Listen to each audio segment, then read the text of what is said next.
ಓಂ ಶ್ರೀ ಗುರುಬಸವಲಿಂಗಾಯ ನಮಃ. ಎನಗೆ ನಿಮ್ಮ ನೆನಹಾದಾಗ ಉದಯ, ಎನಗೆ ನಿಮ್ಮ ಮರಹಾದಾಗ ಅಸ್ತಮಾನ, ಎನಗೆ ನಿಮ್ಮ ನೆನಹವೇ ಜೀವನ, ಎನಗೆ ನಿಮ್ಮ ನೆನಹವೇ ಪ್ರಾಣ ಕಾಣ ತಂದೆ. ಸ್ವಾಮಿ, ಎನ್ನ ಹೃದಯದಲ್ಲಿ ನಿಮ್ಮ ಚರಣ ದುಂಡಿಗೆಯ ನೊತ್ತಯ್ಯ, ವದನದಲ್ಲಿ ಷಡಕ್ಷರಿಯ ಬರೆಯಯ್ಯ ಕೂಡಲ ಸಂಗಮ ದೇವ. ಕರ್ನಾಟಕದ ಸಾಂಸ್ಕೃತಿಕ ನಾಯಕ ವಿಶ್ವಗುರು ಬಸವಣ್ಣನವರ ವಚನವನ್ನ ಸ್ಮರಿಸಿ ಈ ದಿನ ಮಳವಳ್ಳಿ ಬೆಳದಿಂಗಳ ಶರಣರ ಚಿಂತನ ಮಂಥನ ಸಮಿತಿ ವತಿಯಿಂದ ಕಂಚುಗಹಳ್ಳಿ ಗ್ರಾಮದಲ್ಲಿ 124ನೇ ಬೆಳದಿಂಗಳ ಶರಣರ ಚಿಂತನ ಮಂಥನ ಕಾರ್ಯಕ್ರಮವನ್ನ ಆಯೋಜಿಸಿದ್ದಾರೆ. ಈ ಕಾರ್ಯಕ್ರಮದಲ್ಲಿ ಇನ್ನೇನೋ ಕೆಲವೇ ಕ್ಷಣಗಳಲ್ಲಿ ನಮ್ಮನ್ನ ಕೂಡಿಕೊಳ್ಳಲಿರುವಂತಹ ವರಪುರ ಮಠದ ಪೂಜ್ಯ ಶ್ರೀ ಚಂದ್ರಶೇಖರ ಸ್ವಾಮಿಗಳವರಿಗೆ ಶರಣಾರ್ಥಿಗಳನ್ನು ಸಮರ್ಪಿಸಿ, ವೇದಿಕೆಯಲ್ಲಿರುವಂತಹ ರೂಪ ಕುಮಾರಸ್ವಾಮಿ ಅವರಿಗೆ ಶರಣಾರ್ಥಿಗಳನ್ನು ಸಮರ್ಪಿಸಿ ಮತ್ತು ಮಳವಳ್ಳಿ ಬೆಳದಿಂಗಳ ಶರಣರ ಚಿಂತನ ಮಂಥನ ಸಮಿತಿಯಿಂದ ಗ್ರಾಮ ಮಟ್ಟದಲ್ಲಿ ಈ ಒಂದು ಬಸವಾದಿ ಪ್ರಮತರ ಚಿಂತನ ಕಾರ್ಯಕ್ರಮ ಹಬ್ಬಲು ಕಾರಣೀಭೂತರಾದಂತಹ ಬೆಳದಿಂಗಳ ಶರಣರ ಚಿಂತನ ಮಂಥನ ಸಮಿತಿಯ ಮಲ್ಲೇಶಣ್ಣರವರೇ, ಪರಶುಮೂರ್ತಿರವರೇ, ನಾಗರಾಜಪ್ಪರವರೇ, ಬಸವರಾಜಪ್ಪರವರೇ ಮತ್ತು ಮಹಾದೇವ ಸ್ವಾಮಿ ಅವರೇ ಮತ್ತು ಈ ಗ್ರಾಮದ ಎಲ್ಲ ಮುಖಂಡರೇ, ಯಜಮಾನರೇ, ನೆಚ್ಚಿನ ಅಕ್ಕಂದಿರೇ, ಎಲ್ಲರಿಗೂ ಕೂಡ ಭಕ್ತಿಪೂರ್ವಕ ಶರಣಾರ್ಥಿಗಳು.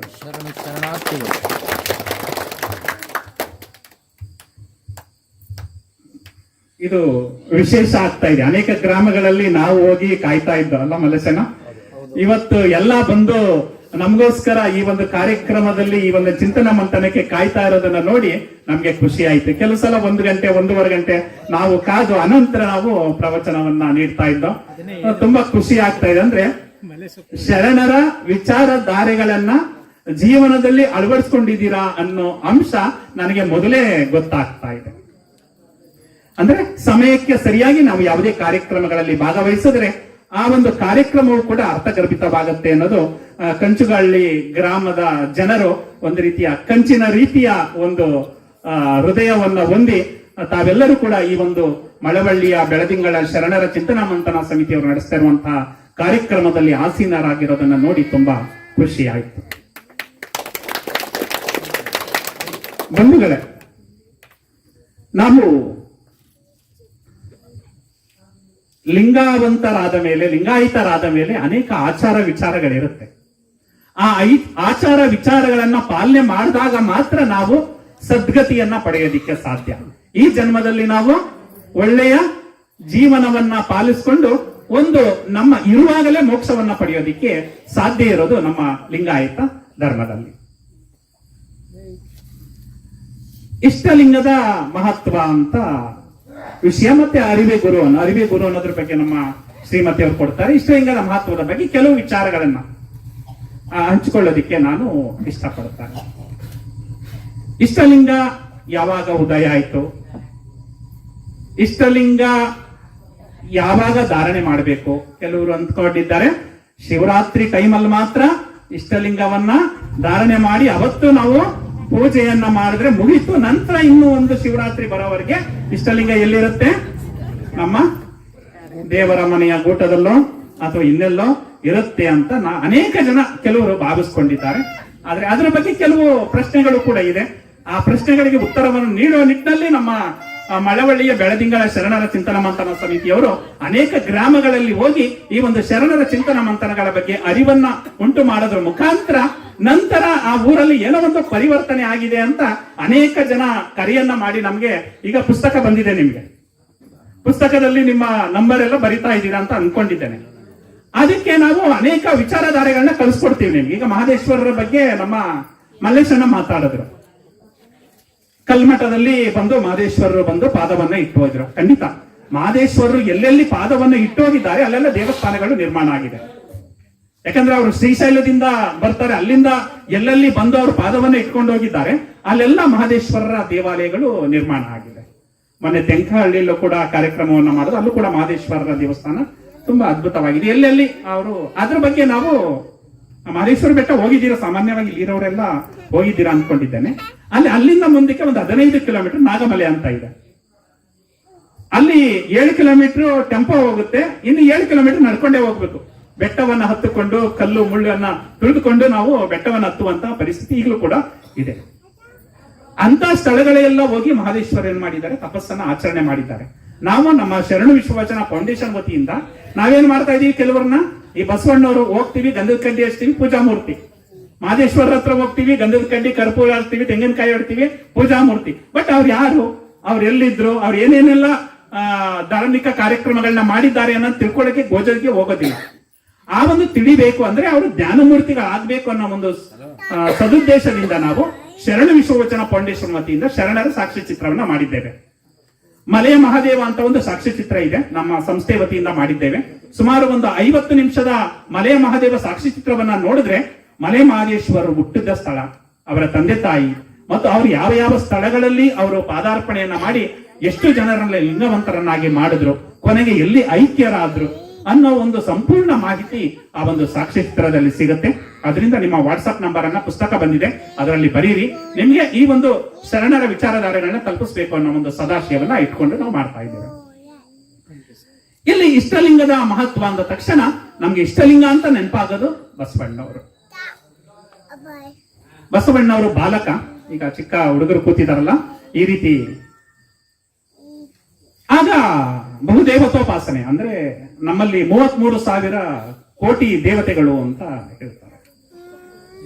ಅದರಲ್ಲಿ ಇನ್ನೊಬ್ರು ನಮ್ಮನ್ನ ಕೂಡ ಅಪಾಸ್ಯನು ಕೂಡ ಮಾಡ್ತಾರೆ. 33,000 ಕೋಟಿ ದೇವತೆಗಳನ್ನ ಪೂಜೆ ಮಾಡೋರು ಹಿಂದೂಗಳು, 33,000 ಕೋಟಿ ಪ್ಲಸ್ ಒಂದು ಇಷ್ಟಲಿಂಗ, ಇಷ್ಟನ್ನ ಪೂಜೆ ಮಾಡೋರು ಲಿಂಗಾಯತರು ಅಂತ ನಮ್ಮನ್ನ ಕೂಡ ಒಂದು ರೀತಿ ಅಪಹಾಸ್ಯವನ್ನ ಮಾಡ್ತಾರೆ. ಅಂದ್ರೆ ನಾವು ಇಷ್ಟಲಿಂಗವನ್ನ ದೊರೆತ ಮೇಲೆ ಬೇರೆ ದೇವರುಗಳ ಪೂಜೆ ಅವಶ್ಯಕತೆ ಇದೆಯಾ ಅಂತ ಚಿಂತನ ಮಂಥನ ಮಾಡೋಣ. ಯಾಕಂದ್ರೆ ಶರಣರ ವಚನಗಳ ಆಧಾರದ ಮೇಲೆ. ಆಗ 12ನೇ ಶತಮಾನದಲ್ಲಿ ಬಸವಣ್ಣವರು ಚಿಕ್ಕ ಬಾಲಕ, 8-9 ವರ್ಷದ ಹುಡುಗ. ಬಸವಣ್ಣನವರು ಹುಟ್ಟಿದ್ದು ಬಸವಣ್ಣ ಬಾಗೇವಾಡಿ ಇಂಗಳೇಶ್ವರ. ಆ ಬಾಗೇವಾಡಿಯಲ್ಲಿ ಅವರು 8-9 ವರ್ಷದ ಬಾಲಕ. ಅವರ ತಂದೆ ಮಾದರಸ ಮತ್ತು ಮಾದಲಾಂಬಿಕೆ ತಿಳ್ಕೊಂಡಿದ್ದೀರಾ. ಮಾದರಸ ಅವರು ಪೂಜೆ ಮಾಡ್ತಾ ಇದ್ದಾರೆ. ಮನೆ ತುಂಬಾ ಅವತ್ತು ಹಬ್ಬದ ಸಂಭ್ರಮ, ಪೂಜೆಯನ್ನ ಮಾಡ್ತಾ ಇದ್ದಾರೆ. ಪೂಜೆ ಅಂದ್ರೆ ಬಹುದೇವತೋಪಾಸನೆ. ಅವರ ದೇವರ ಮನೆಯಲ್ಲಿ ಅನೇಕ ದೇವರುಗಳ ರಾಶಿಯೇ ಇದೆ. ಎಲ್ಲಾ ದೇವರುಗಳನ್ನ ಅರ್ಚನೆ ತೊಳೆಯೋದು, ಅನಂತರ ಅದಕ್ಕೆ ಗಂಧ ಹಚ್ಚೋದು, ಕುಂಕುಮ ಹಚ್ಚೋದು, ಮತ್ತೆ ಪೂಜೆಯನ್ನ ಮಾಡೋದು, ಈ ರೀತಿ ಎಲ್ಲವನ್ನ ಮಾಡ್ತಾ ಇದ್ದಾರೆ. 8 ಗಂಟೆ 9 ಗಂಟೆ ಆಗುತ್ತೆ. ಆ ಹುಡುಗ ಎಷ್ಟು ದಾಹ ಆಗುತ್ತೆ. ಆ ಮಾದಲಾಂಬಿಕೆ ಅವ್ರನ್ನ ಅಮ್ಮ ದಾಹ ಅಂತ ಬರುತ್ತೆ. ಅಪ್ಪ ಪೂಜೆ ಮಾಡ್ತಾ ಇದ್ದಾರೆ, ಇರುಕಂದ, ಇನ್ನೇನು ನಿನ್ಗೆ ನೀರನ್ನ ಕೊಡ್ತೀನಿ ಅಂತ ತಾಯಿ ಮಾದಲಾಂಬಿಕೆ ಆ ಮಗುವನ್ನು ಸಮಾಧಾನ ಮಾಡ್ತಾರೆ. ನಂತರ 9:30 ಬರುತ್ತೆ. ಅಮ್ಮ ದಾಹ ತಡೆಯಕ್ ಆಗ್ತಾಯಿಲ್ಲ, ನೀರನ್ನ ಕೊಡಮ್ಮ. ಆಯ್ತು, ಇನ್ನೇನು ಅಪ್ಪ ಪೂಜೆ ಮಾಡ್ತಾ ಇದ್ದಾರೆ, ಇನ್ನೇನು ಪೂಜೆ ಮುಗೀತು, ಕೊಡ್ತೀನಿ ಇರಪ್ಪ. ಹಂಗೆ ಮಗು ಆಟ ಆಡೋದಿಕ್ಕೆ ಹೋಗುತ್ತೆ. 10:30 ಆಗತ್ತೆ. ಆಗ ಹಸಿವಾಗತ್ತೆ. ಅಮ್ಮ ನನಗೆ ಹಸಿವಾಗ್ತಾ ಇದೆ, ನನಗೆ ಊಟವನ್ನು ಕೊಡಮ್ಮ ಅಂದಾಗ ಅಪ್ಪ ಪೂಜೆ ಮಾಡ್ತಾ ಇದ್ದಾರೆ. ಪೂಜೆ ಮಾಡೋರಿಗೆ ಏನು ಕೂಡ ಕೊಡೋದಿಲ್ಲ. ಈಗಲೂ ಕೂಡ ಅನೇಕ ನಿಯಮಗಳನ್ನ ಅನುಸರಿಸೋದನ್ನ ನಾವು ನೋಡಿರ್ಬೋದು. ಅದನ್ನ ಬಸವಣ್ಣನವರು ಚಿಕ್ಕ ಬಸವರಸ ಅಂತ ಚಿಕ್ಕ ಮಗುವಿನ ಹೆಸರು ನೋಡ್ತಾ ಇದೆ. 10:30 ಆಗುತ್ತೆ, 11 ಗಂಟೆ ಆಗುತ್ತೆ, ಅವರು ಊಟ ಕರೀಲೇ ಇಲ್ಲ. ಕೊನೆಗೆ ಹೋಗಿ ಒಂದು ಮರದ ಕೆಳಗಡೆ, ಹಿಂಗೆ ಮನೆ ಇರುತ್ತೆ, ಮನೆಯ ಮುಂದೆ ಒಂದು ಮರ ಇರುತ್ತೆ, ಆ ಮರದ ಕೆಳಗಡೆ ಒಂದು ಗುದ್ದಲಿಯನ್ನ ತಗೊಂಡು ಹಳ್ಳವನ್ನ ತೆಗಿತಾ ಇದ್ದಾನೆ. ಒಂದು ಕಡೆ ಒಂದು ಹರಿದಾಡಿ, ಇನ್ನೊಂದು ಕಡೆ ಒಂದು ಹರಿದಾಡಿ, ಇನ್ನೊಂದು ಕಡೆ ಒಂದು ಹರಿದಾಡಿ, ಒಂದು 5, 6, 7 ಹಿಂಗೆ ಗುಡಿಗಳನ್ನ ತಗೊಂಡು ಹೋಗ್ತಾ ಇದ್ದಾರೆ. 11:30 ಆಗುತ್ತೆ, ಪೂಜೆ ಮುಗಿಯುತ್ತೆ. ಮಾದರಸರು ಬರ್ತಾರೆ. ಎಲ್ಲಿ ಬಸವರಸ ಅಂದಾಗ ಈ ದಾಹ ಅಂತ ನೀರನ್ನ ಕೇಳ್ದ, ಊಟ ಕೇಳ್ದ. ಅಪ್ಪ ಪೂಜೆ ಮುಗಿಸ್ಲಿ ಅಂತ ಅಂದೆ. ಎಲ್ಲ ಇಲ್ಲೇ ಇರ್ಬೋದು ಅಂದಾಗ ಹೊರಗಡೆ ನೋಡ್ತಾರೆ, ಇರೋದಿಲ್ಲ. ಕೊನೆಗೆ ಮಾದರಸ ಮಾದಲಾಂಬಿಕೆ ಇಬ್ರು ಕೂಡ ಹೋಗಿ ನೋಡ್ತಾರೆ. ಮರದ ಕೆಳಗಡೆ ಗುಂಡಿಯನ್ನ ತೆಗಿತಾರೆ. ಆಗ ಮಾದರಸ ಕೇಳ್ತಾರೆ, ಏನ್ ಮಾಡ್ತಾ ಇದೀಯ ಬಸವರಸ ಅಂದಾಗ, ಅಪ್ಪ ಅಮ್ಮನ್ನ ನೀರ್ ಕೇಳ್ದೆ ದಾಹ ಅಂತ, ನೀರ್ ಕೊಡ್ಲಿಲ್ಲ, ಅದಕ್ಕೆ ನೀರನ್ನ ಸಿಗ್ಲಿ ಅಂದ್ಬಿಟ್ಟು ಬಾವಿಯನ್ನ ತೋಡ್ತಾ ಇದ್ದೀನಿ. ಅಯ್ಯೋ ಪೆದ್ದ, ಒಂದೇ ಕಡೆ ಬಾವಿಯನ್ನ ಆಳವಾಗಿ ತೆಗೆದ್ರೆ ನೀರು ಬರುತ್ತೋ ಹೊರತು, ನೀವು ಒಂದು ಕಡೆ ಹರಿದಾಡಿ ಮತ್ತೊಂದು ಕಡೆ ಅರ್ಧ ಅಡಿ, ಮತ್ತೊಂದು ಕಡೆ ಅರ್ಧ ಅಡಿ, ಹಿಂಗೆ ಬಾವಿಯನ್ನ ತೋಡ್ಕೊಂಡು ಹೋದ್ರೆ ನೀರೆಲ್ಲಿ ಬರುತ್ತೆ ಅಂತ 8-9 ವರ್ಷದ ಹುಡುಗ ತಂದೆಗೆ ಪ್ರಶ್ನೆಯನ್ನ 8 ವರ್ಷದ ಮಗನಿಗೆ ಆ ತಂದೆ ಪ್ರಶ್ನೆ ಹಾಕ್ತಾರೆ. ಆ ಪ್ರಶ್ನೆ ಹಾಕಿದಾಗ ಮಗನು ಕೇಳ್ತಾನೆ, ಹೌದಪ್ಪ, ನೀನೇನೋ ಅನೇಕ ಕಡೆ ಗುಂಡಿಯನ್ನ ತೆಗೆದ್ರೆ ನೀರು ಬರಲ್ಲ ಅಂತ ಹೇಳಿದೆ, ಆದ್ರೆ ನೀನು ಸುಮಾರು ಮನೆಯಲ್ಲೆಲ್ಲ ದೇವರನ್ನ ಇಟ್ಕೊಂಡಿದ್ಯಾ. ದೇವರ ಮನೆಯಲ್ಲಿ ಒಂದು ಕಡೆ ಲಕ್ಷ್ಮಿ ಇಟ್ಕೊಂಡಿದ್ಯಾ, ಇನ್ನೊಂದ್ ಕಡೆ ಸರಸ್ವತಿ ಇಟ್ಕೊಂಡಿದ್ಯಾ, ಇನ್ನೊಂದ್ ಕಡೆ ಗಣಪತಿ ಇಟ್ಕೊಂಡಿದ್ಯಾ, ಇನ್ನೊಂದ್ ಕಡೆ ಮಾರಮ್ಮನ ಇಟ್ಕೊಂಡಿದ್ಯಾ, ಎಲ್ಲದಕ್ಕೂ ಪೂಜೆ ಮಾಡ್ತಾ ಇದೆಯಲ್ಲ, ನೀ ಯಾವುದರ ಬಗ್ಗೆ ನಂಬಿಕೆಯನ್ನು ಇಟ್ಕೊಳ್ಳೋದಕ್ಕೆ ಸಾಧ್ಯ ಅಂತ ಮಗ ತಂದೆಯನ್ನ ಪ್ರಶ್ನೆಯನ್ನ ಅಂದ್ರೆ ಬಾಲ್ಯದಲ್ಲಿಯೇ ಮಗು ಈ ಏಕದೇವತೋಪಾಸನೆಯ ಬಗ್ಗೆ ಪ್ರಶ್ನೆಯನ್ನ ಹಾಕುವುದರ ಮುಖಾಂತರ ತಂದೆಯನ್ನೇ ಕಣ್ತೆರೆಸುವಂತಹ ಮಟ್ಟಕ್ಕೆ ಬಸವಣ್ಣನವರು ಬೆಳೀತಾರೆ. ಅಲ್ಲಿ ನಡೀತಿದ್ದಂತಹ ಪೂಜೆಗಳು ಆ ಟೈಮಲ್ಲಿ, ಈಗ ನೋಡಿ ಮಹಿಳೆಯರು ಎಷ್ಟು ಜನ, ಹೆಚ್ಚು ಕಡಿಮೆ 50 ಭಾಗಕ್ಕಿಂತ ಹೆಚ್ಚು ಮಹಿಳೆಯರು ಕುಳಿತಿದ್ದೀರಾ. 12ನೇ ಶತಮಾನಕ್ಕಿಂತ ಮೊದಲು ಮನೆಯಿಂದ ಹೊರಗಡೆನೆ ಬರೋಂಗಿಲ್ಲ. ನಿಮ್ಮ ಸ್ಥಾನೆಯಲ್ಲಿ ಕೇವಲ ಅಡುಗೆ ಮನೆ, ಊಟವನ್ನ ಮಾಡೋದು, ಅಡಿಗೆಯನ್ನ ಮಾಡೋದು, ಗಂಡಂದರಿಗೆ ಊಟವನ್ನ ಬಡಿಸೋದು, ಇಷ್ಟೇ ಜೀವನ ಆಗ್ಬಿಟ್ಟಿರುತ್ತೆ. ಇದೆಲ್ಲ ಬಸವಣ್ಣವ್ರು ನೋಡ್ತಾರೆ. ನೋಡ್ಬಿಟ್ಟು ಎಲ್ಲರಿಗೂ ಕೂಡ ಸಮಾನತೆಯನ್ನು ಕೊಡಬೇಕು ಅನ್ನೋ ಒಂದು ಬಯಕೆ ಅವರಿಗೆ ಉಂಟಾಗುತ್ತೆ. ಕೊನೆಗೆ ಇನ್ನೇನು ಅವರಿಗೆ ಜನಿವಾರ ಹಾಕೋ ವಯಸ್ಸು ಬರುತ್ತೆ. ಜನಿವಾರ ಹಾಕೋದಿಕ್ಕೆ ಹೋಗ್ತಾರೆ. ಅವರಿಗೆ ಅಕ್ಕ ಇರ್ತಾರೆ, ನಾಗಲಾಂಬಿಕೆ ಅಂತ, ಅಕ್ಕ ನಾಗಲಾಂಬಿಕೆ ಅಂತ. ಮೊದಲು ಅಕ್ಕ ನಾಗಲಾಂಬಿಕೆಗೆ ಜನಿವಾರವನ್ನ ಹಾಕಿ ಅಂದಾಗ, ಇಲ್ಲ, ಇದು ಹೆಣ್ಣು ಮಕ್ಕಳಿಗೆ ನಿಷಿದ್ಧ, ಜನಿವಾರ ಹಾಕೋದು ಹೆಣ್ಣು ಮಕ್ಕಳಿಗೆ ನಿಷಿದ್ಧ. ಹಾಗಾದರೆ ಅಕ್ಕನಿಗಿಲ್ಲದ ಜನಿವಾರ ನನಗೆ ತಕ್ಕೆ ಅಂತ ಅವರು ಜನಿವಾರವನ್ನ ಹಾಕಿಸ್ಕೊಳ್ಳದೆ ಮನೆಯಲ್ಲೇ ಪ್ರತಿಭಟನೆ ಮಾಡ್ತಾರೆ. ಅಂದ್ರೆ ಅಕ್ಕನಿಗೆ ಒಂದು ನ್ಯಾಯ, ನನಗೆ ಒಂದು ನ್ಯಾಯನ. ನ್ಯಾಯ ಅಂದ್ರೆ ಇಬ್ಬರಿಗೂ ಒಂದೇ ರೀತಿ ಇರಬೇಕು ಅಂತ ಅಲ್ಲಿ ಆ ಒಂದು ಪ್ರತಿಭಟನೆಯನ್ನ ಮಾಡಿ ಅವರು ಅಕ್ಕನ ಜೊತೆಗೆ ಕೂಡಲ ಸಂಗಮಕ್ಕೆ ಪ್ರಯಾಣವನ್ನ ಬೆಳೆಸ್ತಾರೆ. ಹೋಗಿದ್ದೀರಾ ಕೂಡಲ ಸಂಗಮ? ಎಷ್ಟು ಜನ ನೋಡಿದ್ದೀರಾ? ಕೈ ಎತ್ತಿ ದಯಮಾಡಿ. ಇಬ್ರು, ಅಲ್ಲೊಬ್ರು ಅಕ್ಕ ಎತ್ತಿದ್ರು, ಇಲ್ಲೊಬ್ರು ಅಣ್ಣವ್ರು ಎತ್ತಿದ್ರು. ಧರ್ಮಸ್ಥಳ ಎಷ್ಟು ಜನ ನೋಡಿದ್ದೀರಾ? ಧರ್ಮಸ್ಥಳ ಎಲ್ಲ ನೋಡಿ. ತಿರುಪತಿ ಎಷ್ಟು ಜನ ನೋಡಿದ್ದೀರಾ? ಅಂದ್ರೆ ನಾನು ನೋಡಿಬೇಡಿ ಅಂತ ಹೇಳಲ್ಲ. ನಮ್ಮ ಧರ್ಮವನ್ನ ಉದ್ಧಾರ ಮಾಡಿದಂತಹ ಬಸವಣ್ಣನವರ ಜನ್ಮಸ್ಥಳವಾದಂತಹ ಬಾಗೇವಾಡಿ ಇಂಗಳೇಶ್ವರ ಆಗ್ಬೋದು, ಅವರು ವಿದ್ಯಾಭ್ಯಾಸವನ್ನ ಪಡೆದಂತಹ ಮತ್ತು ಐಕ್ಯವಾದ ಸ್ಥಳದಂತಹ ಕೂಡಲ ಸಂಗಮ ಆಗ್ಬೋದು, ಮತ್ತು ಅವರ ಕಾಯಕ ಕ್ಷೇತ್ರವಾದಂತಹ ಬಸವ ಕಲ್ಯಾಣ ಆಗ್ಬೋದು. ಈ ಸ್ಥಳಗಳಿಗೆ ನೀವು ಹೋಗಿ ಬಂದ್ಬಿಟ್ರೆ ನೀವು ಪ್ರತಿ ವರ್ಷ ಖಂಡಿತ ಹೋಗೇ ಹೋಗ್ತೀರ. ಅಂತಹ ಅದ್ಭುತ ಸ್ಥಳಗಳು. ಅದ ನಂತರ ಹೇಳ್ತೀನಿ ಅದ್ರ ಬಗ್ಗೆ, ಆ ಸ್ಥಳಗಳ ಬಗ್ಗೆ ನಂತರ ನಿಮಗೆ ಹೇಳ್ತೇನೆ. ಆಗ ಬಸವಣ್ಣನವರು ಅಕ್ಕನ ಸಮೇತ ಅಕ್ಕನಿಗಿಲ್ಲದ ಜನಿವಾರ ನನಗೆ ತಕ್ಕೆ ಅಂದ್ಬಿಟ್ಟು ಆ ಒಂದು ಬ್ರಾಹ್ಮಣ ಧರ್ಮವನ್ನ ತಿರಸ್ಕರಿಸಿ ಅವರೆಲ್ಲಿಗೆ ಹೋಗ್ತಾರೆ? ಕೂಡಲ ಸಂಗಮಕ್ಕೆ ಹೋಗಿ ವಿದ್ಯಾಭ್ಯಾಸವನ್ನ ಮಾಡ್ತಾರೆ.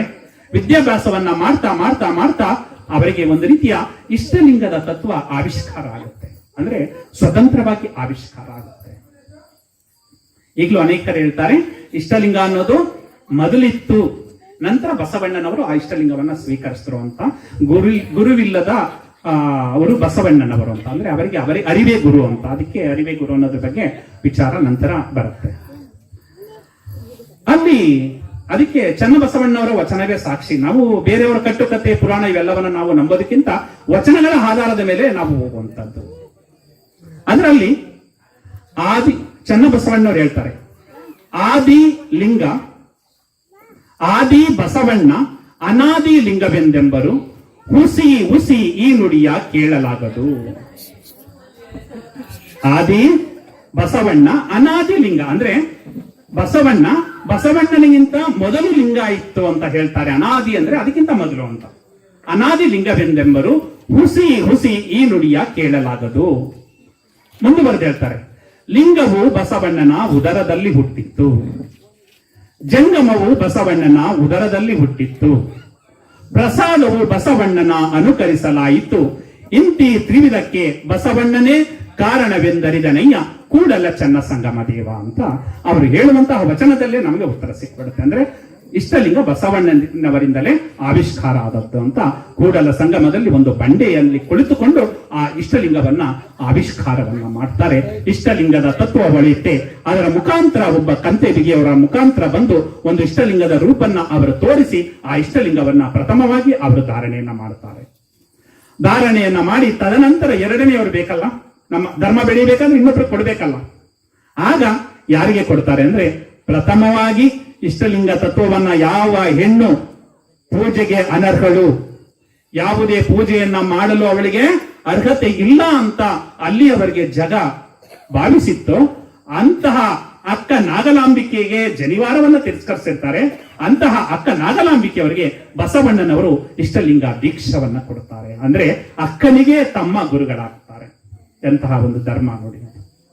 ಆಗ ಬಸವಣ್ಣನವರು ಅಕ್ಕ ನಾಗಲಾಂಬಿಕೆ ಇವರಿಂದ ಈಗ ಲಿಂಗಾಯತ ಧರ್ಮ ಉದಯ ಆಗತ್ತೆ, ಲಿಂಗಾಯತ ಧರ್ಮ ಹೆಚ್ಚಳ ಆಗುತ್ತೆ. ಅನಂತರ ಬಸವಣ್ಣನವರು ಕೂಡಲ ಸಂಗಮವನ್ನ ಬಿಟ್ಟು ಎಲ್ಲಿಗೆ ಹೋಗ್ತಾರೆ, ಮಂಗಳವೇಡ ಅಂತ ಮಹಾರಾಷ್ಟ್ರದಲ್ಲಿದೆ, ಅಲ್ಲಿ ಬಿಜ್ಜಳನ ಆಸ್ಥಾನದಲ್ಲಿ ಕರಣಿಕರಾಗಿ ಸೇವೆಯನ್ನ ಸಲ್ಲಿಸ್ತಾರೆ. ಅಂದ್ರೆ ಹಣವನ್ನ ಲೆಕ್ಕ ಹಾಕುವಂತಹ ಒಂದು ಕೆಲಸ. ತದನಂತರ ಬಸವ ಕಲ್ಯಾಣಕ್ಕೆ ಬರ್ತಾರೆ. ಬಸವ ಕಲ್ಯಾಣದಲ್ಲಿ ಬಿಜ್ಜಳ ಅಲ್ಲಿ ರಾಜನಾದಾಗ ಇವರು ಭಂಡಾರ ಮಂತ್ರಿ ಆಗ್ತಾರೆ. ಆ ಸಂದರ್ಭದಲ್ಲಿ ಅವರು ಅನುಸರಿಸಿದಂತಹ ಎರಡು ತತ್ವಗಳು, ಒಂದು ಕಾಯಕ, ಮತ್ತೊಂದು ದಾಸೋಹ, ಮತ್ತೊಂದು ನಂತರ ಆದಂತಹ ಇಷ್ಟಲಿಂಗ ತತ್ವ. ಈ ಮೂರ ಆವಿಷ್ಕಾರದಿಂದ ಎಷ್ಟು ಜನ ಬರ್ತಾರೆ ಗೊತ್ತಾ? 1,96,000 ಶರಣರು ಬಂದು ಆ ಬಸವ ಕಲ್ಯಾಣದಲ್ಲಿ ನೆಲೆ ನಿಲ್ತಾರೆ. ಈಗಲೂ ಕೇಳಿರ್ಬೋದು ನೀವು, 1,96,000 ಶರಣರು ಎಲ್ಲಿಗೆ ಬಂದಿದ್ರು ಅಂತ, ನಮ್ಮ ಬಸವ ಕಲ್ಯಾಣಕ್ಕೆ.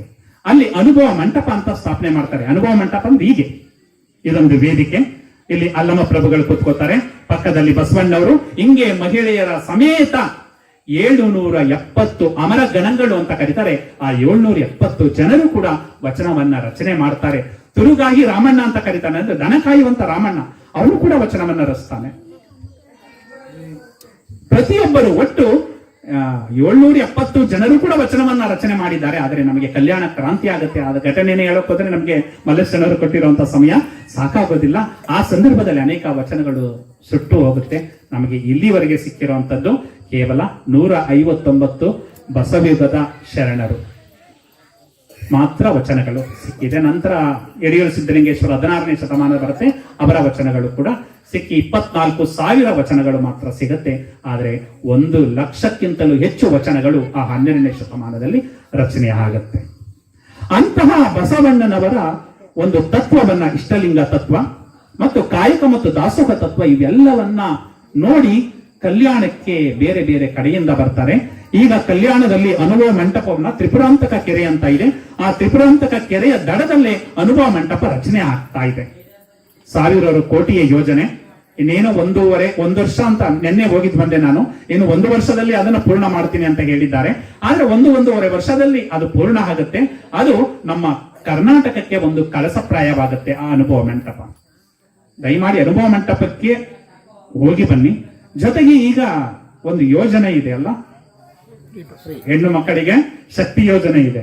ಎಲ್ಲಿಗೆ ಹೋದ್ರು ಕೂಡ ಕರ್ನಾಟಕದಲ್ಲಿ ಬಸ್ಸು ಫ್ರೀ ಇರುತ್ತೆ. ನಿಮ್ಮ ಗಂಡಂದರಿಗೆ ಟಿಕೆಟ್ ಹಾಕೊಳ್ಳಿ, ನೀವು ಫ್ರೀ ತಗೊಳ್ಳಿ.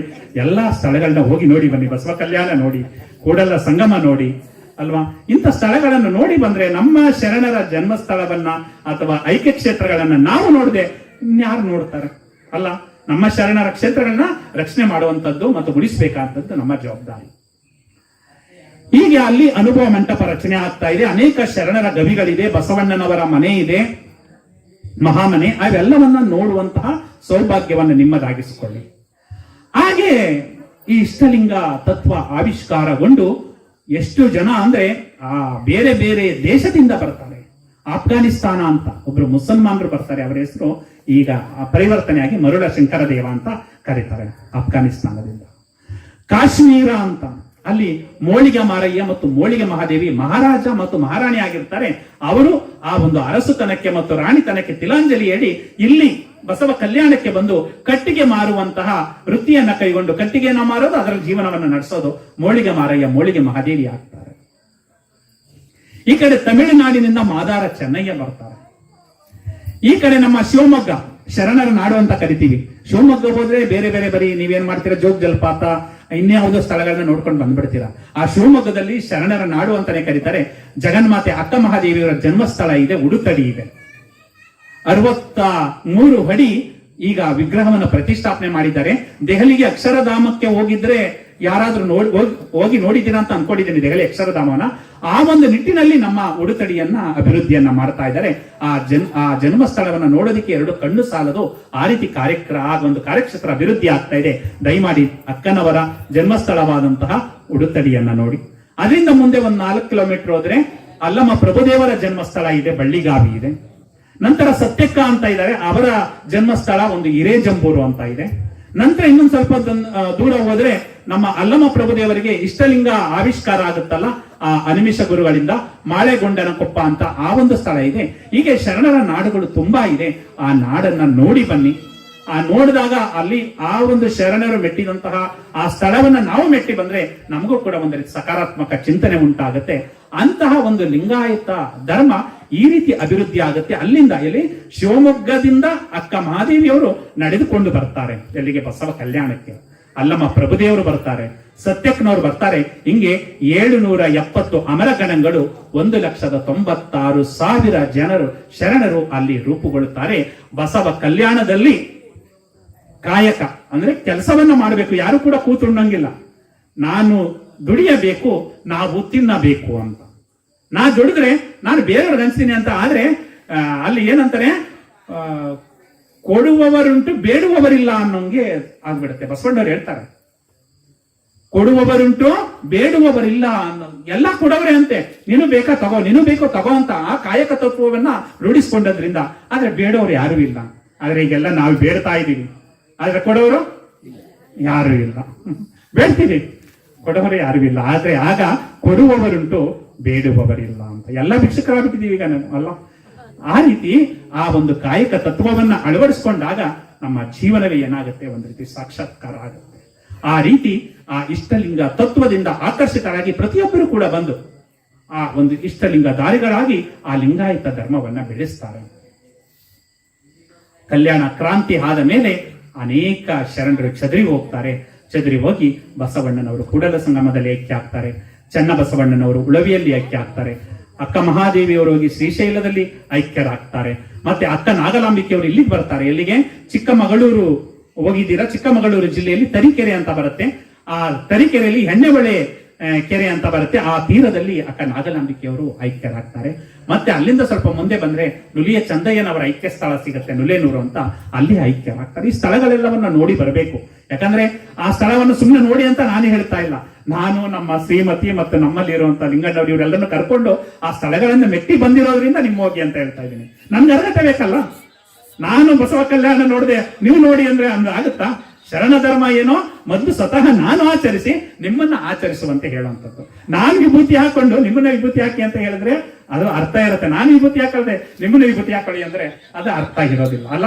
ಶರಣ ಧರ್ಮ ಅಂದ್ರೆ ಸ್ವತಃ ಆಚರಣೆಯನ್ನ ಮಾಡುವಂಥದ್ದು. ಈ ರೀತಿ ಲಿಂಗಾಯತರ ಸಂಖ್ಯೆ ಏನಾಗುತ್ತೆ, 1,96,000 ಆವಾಗ್ಲೇ ಹೆಚ್ಚಾಗುತ್ತೆ. ತದನಂತರ ಕಲ್ಯಾಣ ಕ್ರಾಂತಿ ಆದಮೇಲೆ ಸ್ವಲ್ಪ ಆ ಧರ್ಮ ಏನಾಗುತ್ತೆ, ಒಂದು ರೀತಿಯ ಕ್ಷೀಣವಾಗುತ್ತಾ ಬರುತ್ತೆ. ನಂತರ ಯಡಿಯೂರು ಸಿದ್ಧಲಿಂಗೇಶ್ವರರ ಕಾಲದಲ್ಲಿ, ಮಲೆ ಮಹದೇಶ್ವರರ ಕಾಲದಲ್ಲಿ, ಹಿಂಗೆ ನಮ್ಮ ಗುರುಮಲ್ಲೇಶ್ವರರು ನೋಡಿದಿರಲ್ಲ, ನಮ್ಮ ದೇವನೂರು ಕ್ಷೇತ್ರ, ದೇವನೂರು ನೋಡಿದಿರ? ಹೋಗ್ಲಿ, ನೋಡಿದಿರಲ್ಲ?